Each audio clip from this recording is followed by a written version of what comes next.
In the Gospel of John, chapters 1 and 2 present key themes around Jesus, Yeshua's divine nature, his role in fulfilling the Torah, and his mission.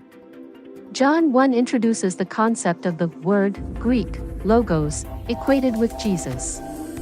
In the beginning was the Word, and the Word was with God, and the Word was God, John 1 verse 1. This word is closely linked to the Torah, as it represents God's wisdom and commandments given to the people. The idea that the Word became flesh, John 1 verse 14, suggests that Jesus embodies God's teachings in the Torah, showing that he came to live out and fully manifest the divine law.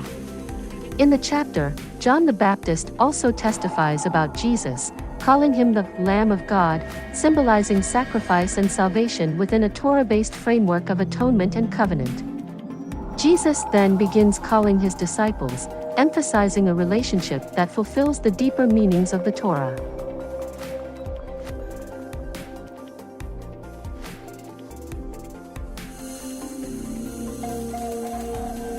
John 2 describes Jesus' first miracle at the wedding in Cana, where he turns water into wine. This miracle can be seen as a fulfillment of the Torah's promise of joy and abundance.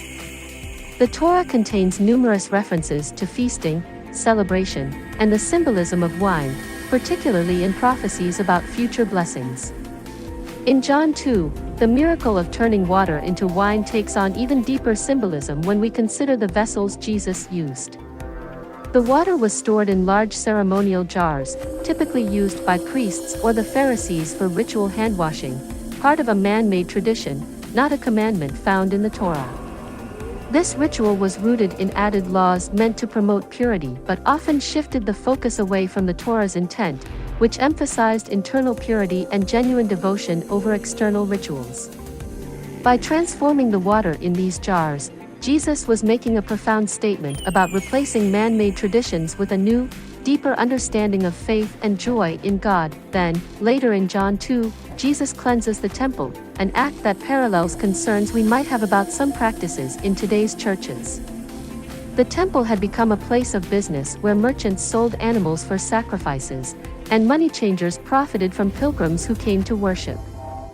Jesus' actions were a return to the Torah's vision of the temple as a house of prayer for all nations, Isaiah 56 verse 7, focused on genuine worship rather than profit. Today, many churches have taken on similar commercial elements.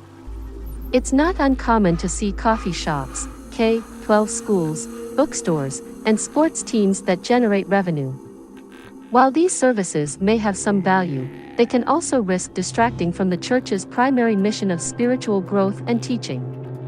Just as Jesus cleared the temple, he might urge modern believers to refocus on the core message of faith, inspired by the Torah's principles of love, compassion, and community over commercialism. In the second part of John 2, Jesus cleanses the temple, an act that symbolizes a return to true worship in accordance with the Torah. By driving out the merchants, overall, John 1 and 2 frame Yeshua as both the embodiment of the Torah and the one who came to fulfill it, bringing its true meaning to life. His actions demonstrate a return to God's intentions as expressed in the Torah or the law Jesus kept and expected all believers to keep.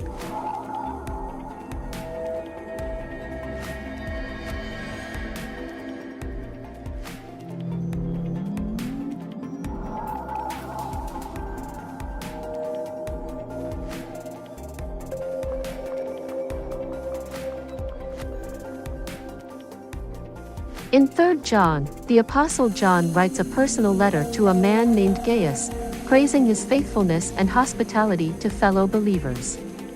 The letter highlights two contrasting attitudes within the early church community: the selfless support of Gaius and the selfish behavior of a leader named Diotrephes. Through these contrasts, John emphasizes themes that echo Torah principles of humility, integrity, and care for the community. John commends Gaius for his dedication to helping traveling teachers and missionaries, welcoming them into his home with generosity. This kind of hospitality aligns with the Torah's teachings on kindness and care for others, especially those on a journey, Leviticus 19 verse 34. Gaius embodies the Torah's spirit by providing for the needs of the brethren and extending open-hearted support. This reflects the biblical instruction to show love and compassion, emphasizing that faith should be evident in action rather than empty words. In contrast, Diotrephes exhibits a self-serving attitude, putting himself first and even rejecting John's authority. Diotrephes' behavior, focused on power and control, mirrors the way some people prioritize personal status or authority within spiritual communities. This aligns with John's message about how pride and self-interest detract from the true spirit of the Torah, which calls for humility and servant leadership. Today, many churches face similar challenges. Some leaders, like Diotrephes, may put their own ambitions or control over the needs of the congregation. The commercialization seen in some modern churches, through branding, merchandise, and high-status leadership, can become a distraction from their primary mission.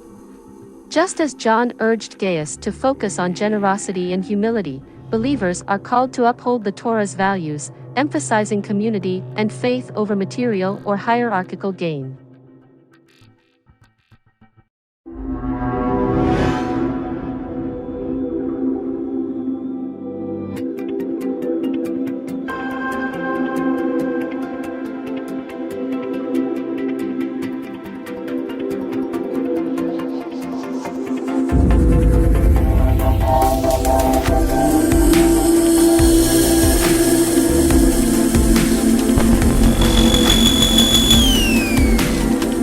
This was the same prayer the Jews used in the day of Jesus and still use today.